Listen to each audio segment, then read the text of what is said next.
नमस्कार, मी अक्षरा पाटील. पुस्तक वाचन या यूट्यूब चॅनलमध्ये आपणा सर्वांचं खूप मनापासून स्वागत. मित्रांनो, शैलजा राजे यांच्या पाठमोरी या कथेचं आपण वाचन करणार आहोत. तत्पूर्वी चॅनलवर पहिल्यांदाच असाल किंवा चॅनलला सबस्क्राईब करायचं राहून गेलं असेल तर चॅनलला आधी सबस्क्राईब करा. आणि पुस्तक वाचन कसं वाटलं, कथा कशी वाटली ते कमेंट बॉक्समध्ये जरूर कळवा. कथेचं नाव आहे पाठमोरी. माणसाचं मन मोठं विचित्र असतं. जे समोर नसतं त्याचा त्याला हव्यास असतो. एक जुनी म्हण आहे, जवळ असे ते शिशी बसे आणि दूर असे ते स्वप्नी दिसे. किती खरं आहे ते. सुधीर ज्यावेळी माझ्याजवळ होता त्यावेळी मी त्याचा रागराग करीत होते, त्याच्यावर चिडत होते, त्याच्याशी भांडत होते. एकदा तर मी रागानं त्याला म्हणालेही होते, असं वाटतं काहीतरी व्हावं आणि मी तुझ्यापासून दूर व्हावी. एखादा धरणीकंप झाला पाहिजे आणि तुझ्या माझ्यात एक भिंत उभी राहिली पाहिजे.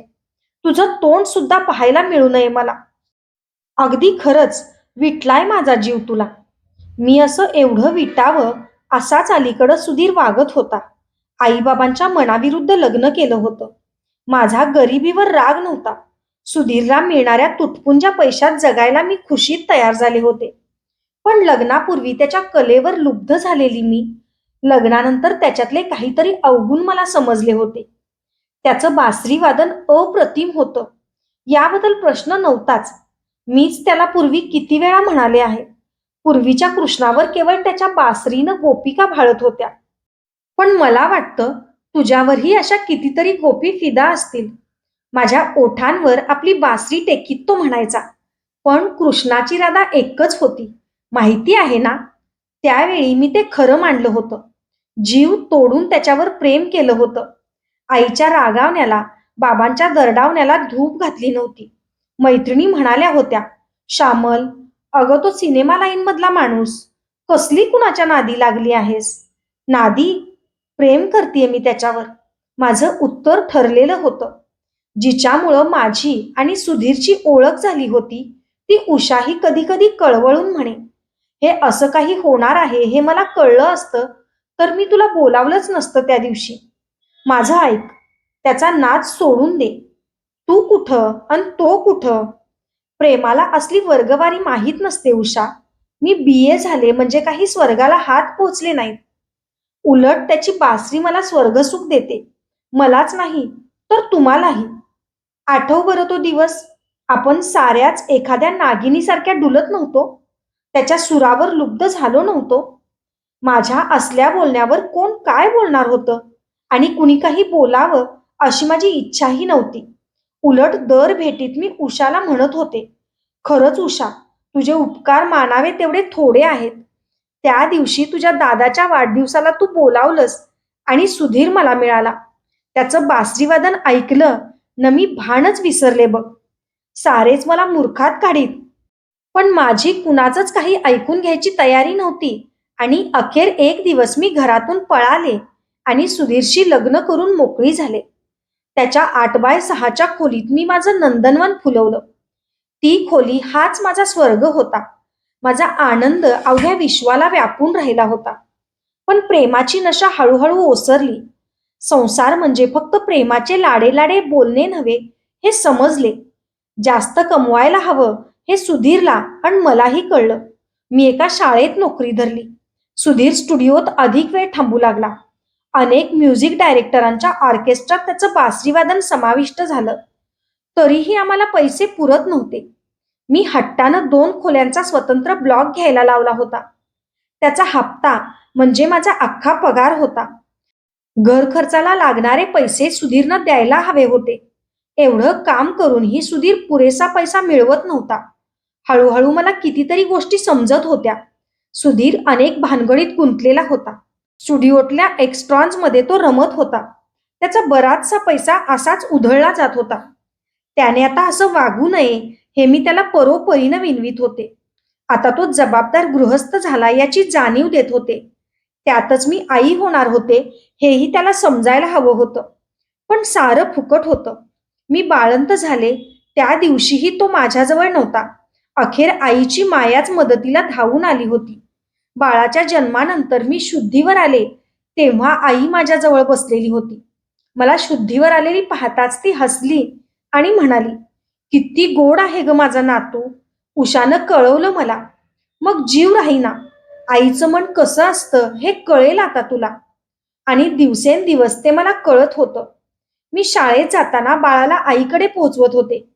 पण माझ्या स्वाभिमानी मनाला आईबाबांनी त्याचा दुधाचा, औषधाचा खर्च करावा हे पटत नव्हतं. आमचं पहिलं भांडण झालं ते यावरूनच.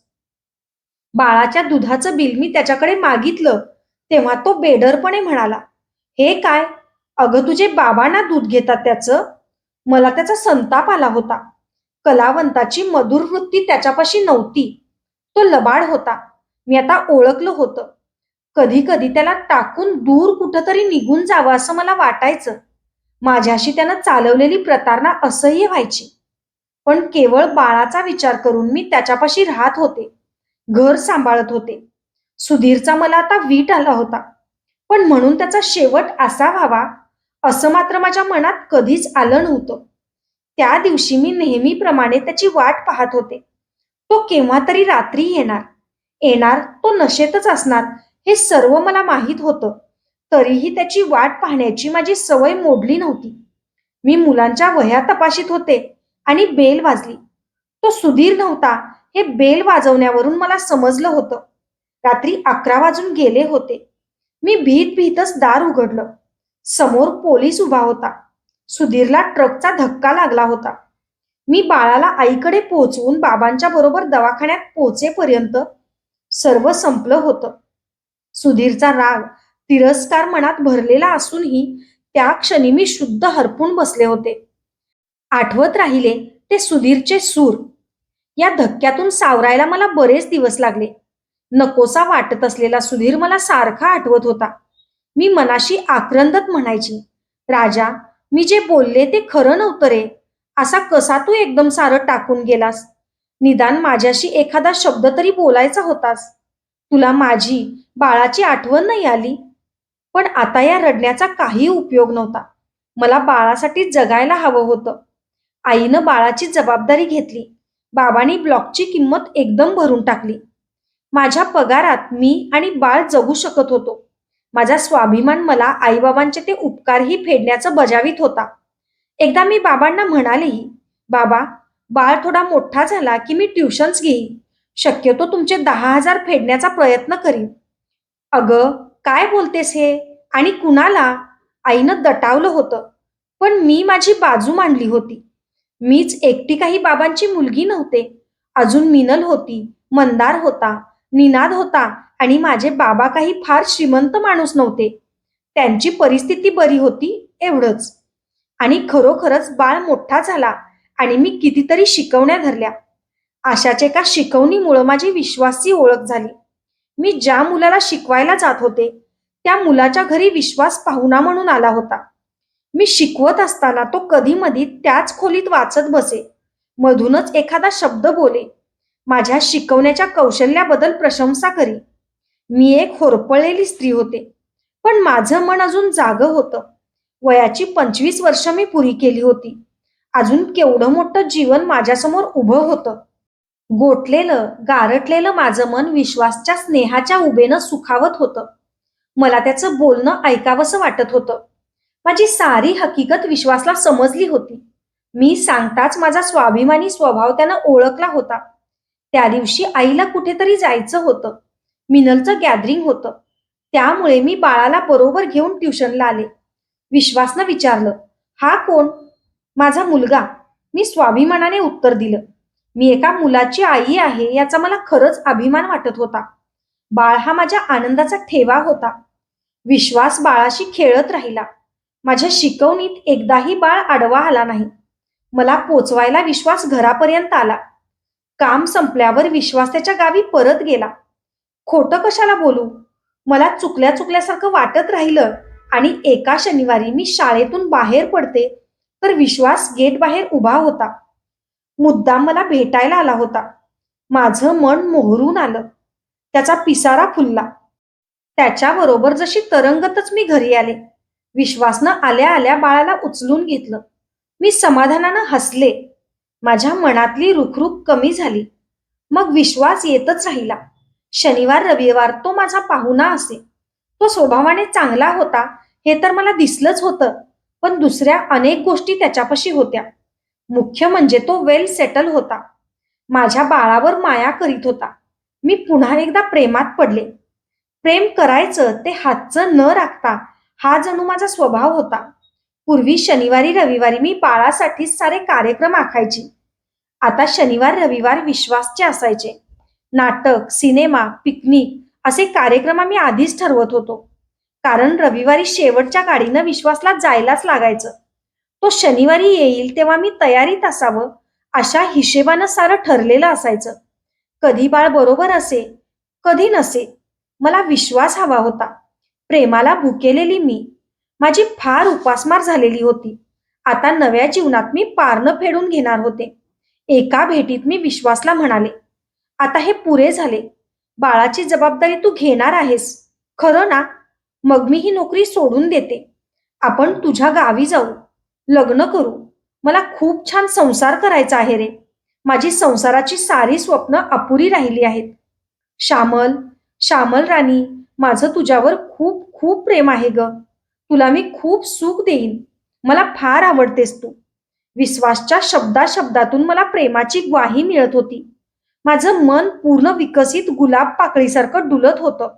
स्वप्न तरंगावर झुलत होतं. माझं नवजीवन मी खूप खूप तऱ्हेनं रंगवणार होते. माझं मन पटलावर त्याचं एक सुंदर रेखीव स्वप्न मी चितारलं होतं. त्यात अनेक सुखकल्पनांचे रंग मी भरीत होते. विश्वास गेला की तो येईपर्यंत त्याच नादात रंगत होते. पण कल्पना केली नव्हती असा एक भयंकर घाव माझ्या या रंगलेल्या अनुपम चित्रावर बसला. माझ्या मनाच्या चिंधड्या चिंधड्या झाल्या. मी उन्मळून पडले. त्या दिवशी पिरियड ऑफ मिळाला म्हणून मी लायब्ररीत वाचत बसले होते. शिपायानं कुणी बाई भेटायला आल्याचं सांगितलं म्हणून बाहेर आले. समोर माझ्याहून 2-1 वर्षांनी मोठी असलेली बाई उभी होती. वाटलं असेल कुणी विद्यार्थ्यांची आई. मी नमस्कार करून म्हणाले, "बसा. नाव काय आहे आपलं?" "मी सौभाग्यवती विद्या वैद्य." "काय काम आहे आपलं?" "आपलं कुणी या शाळेत शिकतं का?" "नाही, मी त्यासाठी आले नाही. माझं तुमच्याकडेच काम आहे." वाटलं हिला शिकवणी ठेवायची असेल, पण आता मी आणखी शिकवण्या धरणार नव्हते. अलीकडे माझा पुष्कळसा खर्च विश्वासच करीत होता. साड्या, सिनेमा, शनिवार रविवारचं जेवण, सारा मक्ता जणू त्यानंच घेतला होता. मी तिला म्हणाले, "मला आता शिकवण्यांना वेळ नाही. मी दुसरं नाव सुचवू का? माझ्याहून चांगलं?" "मला कुणाला शिकवणी ठेवायची नाही.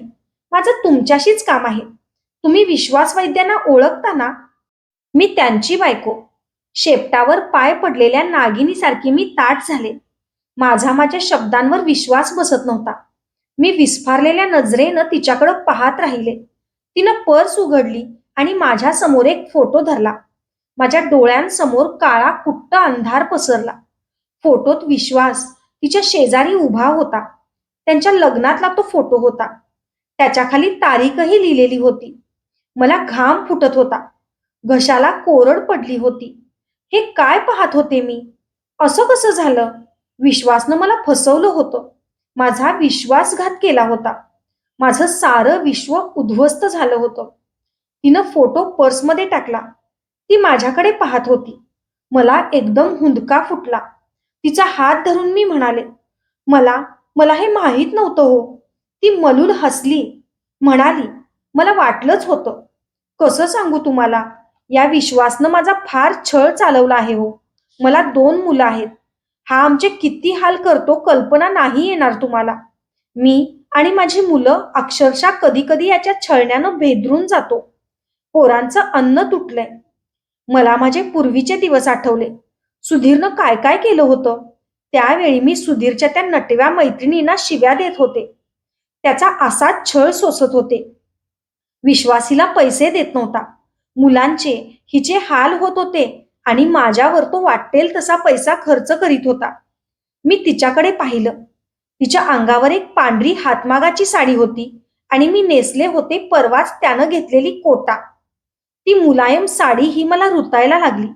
मी तिला म्हणाले, "मला क्षमा करा. मी पुन्हा विश्वासला भेटणार नाही." मला याची मुळीच कल्पना नव्हती.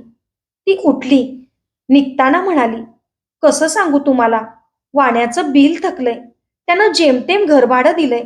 मुलाचं दूधही मी बंद केलंय." माझ्या डोळ्यात पाणी आलं. मी पर्स उघडली. कालच मला पैसे मिळाले होते, पगाराचे आणि शिकवणीचे. मी त्याला 100ची नोट काढून दिली. मनाशी म्हणाले, विश्वासनं माझ्यासाठी खर्च केलेल्या पैशाची परतफेड. शनिवारी विश्वास येणार होता. माझं मन त्याची वाट पाहत होतं, ते दुसऱ्याच कारणासाठी. मी शनिवारी कधी नाही ते आईकडे बाळाला पोहोचवलं. ठरल्याप्रमाणे विश्वास आला, पण ठरल्याप्रमाणे मी तयार नव्हते. त्यानं आल्या आल्या विचारलं, "हे काय, तयार नाहीस? जायचं ना नाटकाला? आणली आहेस तिकीटं?" हे बघ, मी काय आणलंय. मी गोठलेल्या दृष्टीनं त्याच्याकडे पाहत होते. त्यानं जवळ येऊन हात धरण्याचा प्रयत्न केला. मी हात बाजूला घेतला. त्यानं विचारलं, "असं काय करते आहेस आज? येतेस ना नाटकाला?" "नाही."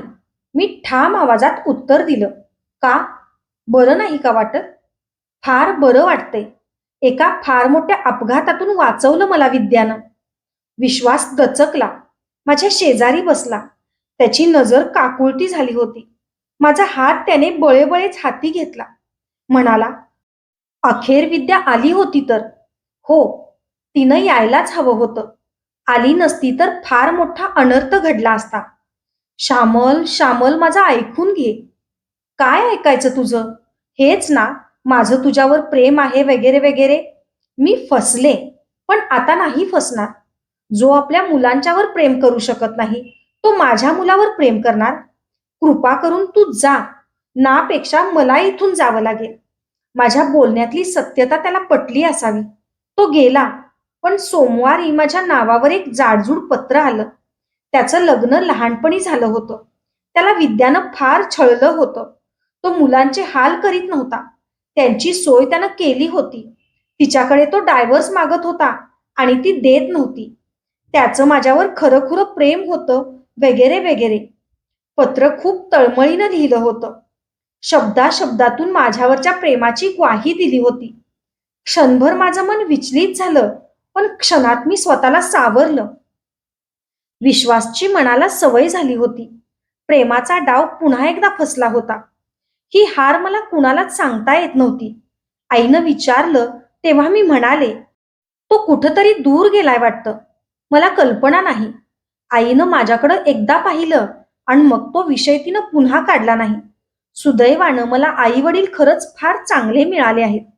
त्या दिवशी मी मंदारच्या वाढदिवसानिमित्त माझ्याकडेच सर्वांना जेवायला बोलावलं होतं आणि माझा पत्ता हुडकीत नेमकी विद्या आली. मी तिला बाहेरच पॅसेजमध्ये गाठलं. विश्वास घर सोडून निघून गेला होता. आज 8 दिवस झाले त्याचा पत्ता नव्हता. माझ्याकडे आला असेल या कल्पनेनं ती इथं आली होती. खरोखरच विश्वासच्या काळजीने तिचा चेहरा काळवंडला होता. मला तिची दया आली. मी तिच्या खांद्यावर हात ठेवून म्हणाले, "तो माझ्याकडे आलेला नाही आणि आला तरी मी त्याला ठेवणार नाही. विश्वास ठेवा माझ्यावर." तुमच्या पहिल्या भेटीतच तसं मला वाटलं हो, पण काय सांगू?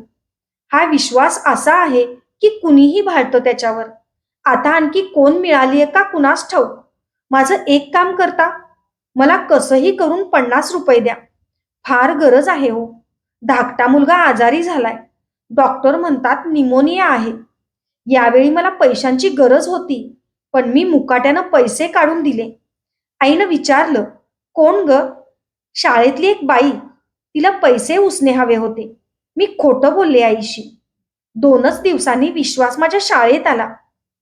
शाळेत शो नको म्हणून मी त्याला घेऊन बाहेर पडले.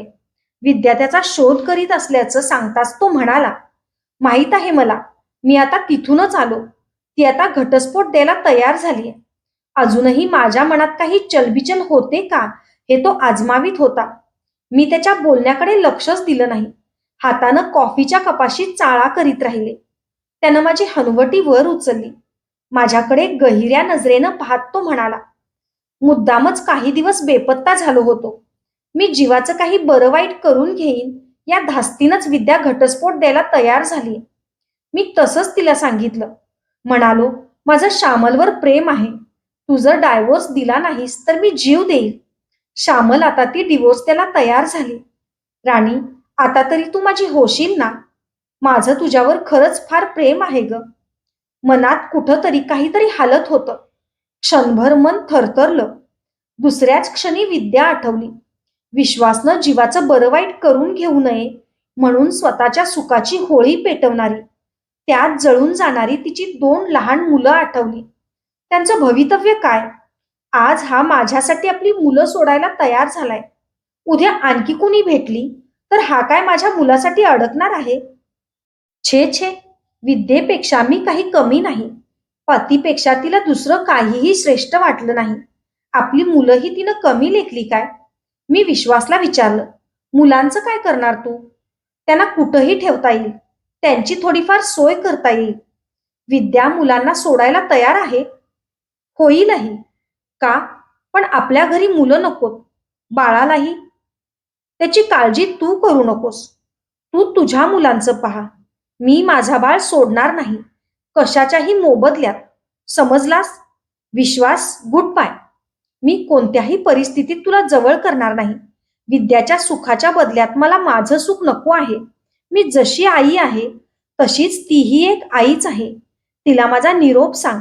म्हणावं, स्त्रीनं मुलांना जन्म दिला की तिनं आधी आई या शब्दाचा मान राखला पाहिजे. अच्छा, गुड बाय. मी हॉटेलच्या पायऱ्या उतरले. मनावरचं सारं दडपण दूर झालं होतं. घरी आले तर बाळ वाट पाहत उभा होता. त्याला छातीशी धरलं अन एवढा वेळ आवरून धरलेला उमाळा बाहेर पडला. मी रडत होते. स्वतःसाठी नाही, सुधीर, विश्वास अशा पुरुषांच्यासाठी. यांची कीव येऊन, कणव वाटून. अशाच नवनवीन आणि विविध विषयांवरच्या कथा, कविता आणि पुस्तकांसाठी पुस्तक वाचन बाय अक्षरा पाटील हे चॅनल सबस्क्राईब करा आणि पुस्तक वाचन कसं वाटलं हे कमेंट बॉक्समध्ये जरूर कळवत राहा. थँक्यू.